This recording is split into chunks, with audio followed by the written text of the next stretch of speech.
শেষ কবর জীবনটা গেল আমার কাদিয়া কাদিয়া পরে মুসিবতে আছে। বাংলাদেশ সোশ্যাল ক্লাব ওমানের উদ্যোগে পবিত্র ঈদে মিলাদুন্নবী সাল্লাল্লাহু আলাইহি ওয়াসাল্লাম উদযাপন উপলক্ষে 26শে সেপ্টেম্বর বৃহস্পতিবার রাত ৮টায় ওমান আল কুয়ের জাকের মল ফাহাম এক মিলাদ মাহফিলের আয়োজন করা হয়। এতে সোশ্যাল ক্লাবের সভাপতি সিরাজুল হক সিআইপি সভাপতিত্বে সঞ্চালনা করছি জেনারেল সেক্রেটারি এমএন আমিন। ধন্যবাদ জানাতে চাই যারা আমাদেরকে অর্থনৈতিকভাবে সহায়তা করেছেন।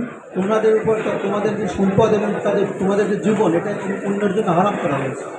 অনুষ্ঠানত প্রধান অতিথি হিসেবে উপস্থিত আছিল বাংলাদেশ দূতাবাস মাস্কাট ওমানের প্রথম সচিব আসাদুল হক। গেস্ট অফ অনার হিসেবে উপস্থিত আছিল গালফ এক্সচেঞ্জ কোম্পানির সিইও ইফতেকারুল হাসান চৌধুরী। এবং বাংলাদেশ সোশ্যাল ক্লাব ওমানের বিশাল আয়োজনে মিলাদুন্নবীর পক্ষে আলহামদুলিল্লাহ আমরা সবাই আনন্দিত। আনন্দিত।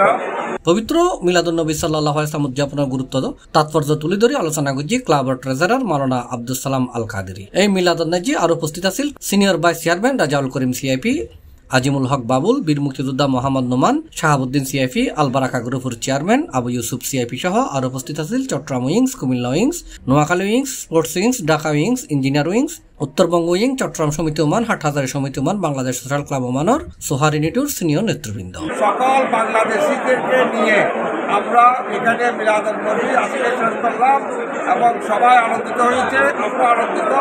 পবিত্র ঈদে মিলাদুন্নবী সাল্লাল্লাহু আলাইহি ওয়াসাল্লাম আমাদের জন্য একটি তাৎপর্য দিন।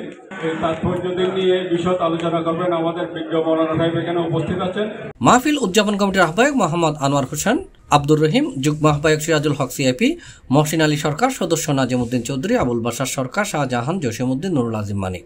মাহফিলত বিপুল সংখ্যক বাংলাদেশি কমিউনিটির মানুষজনল উপস্থিত আছিল। অনুষ্ঠানত মিলাদ কিয়াম শেষে দেশ জাতীয় বিশ্ব মুসলিম উম্মার শান্তি ও কল্যাণ কামনা করে দোয়া এবং মোনাজাত করা হয়। ফলে উপস্থিত বিপুল সংখ্যক অতিথিদের মাঝে তবরুক বিতরণ করা হয়।